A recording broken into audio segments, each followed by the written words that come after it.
If you've read this book, you will know about the importance of the weekly review. Yet a couple of years ago, I read or heard David Allen mention that all the people, the millions of people who've read this book, only 3% or so of people consistently do a weekly review. That means 97% of people have completely rejected 25% or more of this book, because this book covers the weekly review, which is about 25% of the book. And I just thought, well, that's probably because GTD, getting things done, actually gets you to spend an hour, 2 hours, 3 hours, 4 hours doing a complete weekly review at the end of every week. And let's be honest, how many people have 2 to 4 hours every weekend to do a complete review? Not many. But then in my own coaching program, when I've transitioned people to start doing what I call the weekly planning session, even then the percentage of people consistently doing a weekly planning session is less than 10%. Well, certainly those who are being honest with me. So that got me thinking, what's the problem? Well, there's likely to be 2 or 3 reasons, 2 of which I am very aware of. The first is the lack of time. We're living in a time-famine world where nobody has any time for anything except the stuff they think they have to do. But the second one is, what's the point? I mean, you can plan out your week in meticulous detail, and then on Monday morning by 11 a.m, all your plans are completely destroyed and you've got a ton of other tasks that now appear to be more important. Well, that is going to make anybody feel completely demotivated about doing a weekly planning session. But perhaps you might be approaching the weekly planning session the wrong way round. Let me explain. Weekly planning is not about individual tasks that you may or may not need to do. That would be pointless anyway, because even 20, 30 years ago, things would change quite rapidly in an office environment, particularly if you're a knowledge worker. Perhaps if you worked on a factory floor and you were following a line of robots, things are not necessarily going to change unless things break down. But that's the point. Things do change, and that's the world we live in today, but perhaps that's the world we've always lived in. So if you're trying to do a weekly planning session by discovering the tasks that you think you need to do and then transferring them into a to-do list and then organizing it by when, or the day that you're going to do them, then of course it's not necessarily going to work, because too much can change. However, there is a slightly different approach that you can go to on a weekly planning session that will give you a little bit more focus. The first is, rather than looking at the weekly planning session at a task level, look at the weekly planning session at an objective level. And what I mean by that is, what are the objectives for this week? Now, let's just look at the personal life to start with, because I think we've all got a personal life. It could be that you want to have family dinner maybe 3 times next week. I know the world that we live in today, with kids off at school and maybe doing after school activities, and perhaps some of your kids may be at university.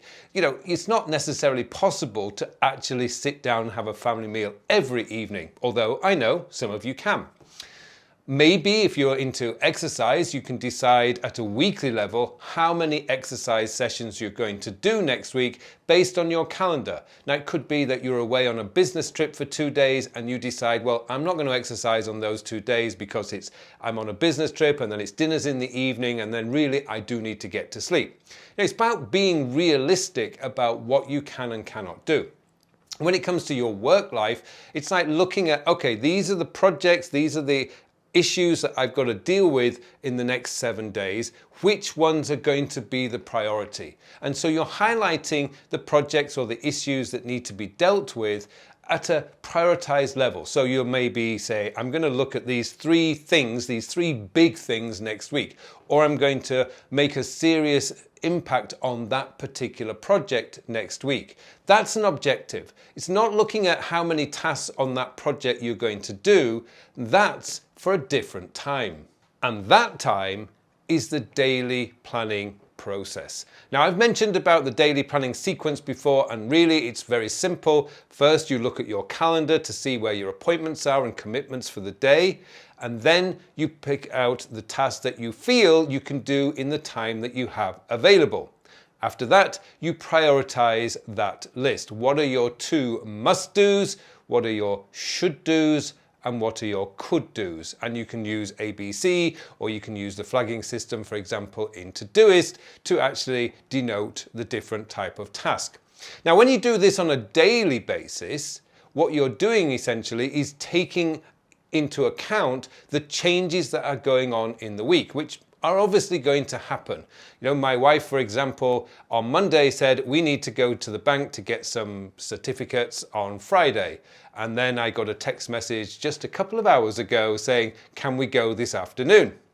That's completely changed my plans, and now I'm having to scramble to see, well, can I find an hour and a half this afternoon to do it and free up some time on Friday? So I have to kind of go in and reprioritize my week. So I know things are going to change. They change for me, they change for you. All sorts of things can change. But on a daily level, you do have a little bit more control over what tasks you're going to do. By the way, if you're enjoying this video so far and you want to learn how to bring your whole life into an organized state, then check out my Time and Life Mastery program. It's packed full of techniques you can follow along with me at home, and you can find it in the description box below. And if you use the coupon code CODISGREAT, then you can get 50% off when you join. One of the things that my Franklin Planner experiment has taught me is the importance of that daily planning. What I'm doing, and I absolutely love doing this at the end of the day, is before I finish my work for the day, I will just open up the Franklin Planner and I will then plan out the day for tomorrow.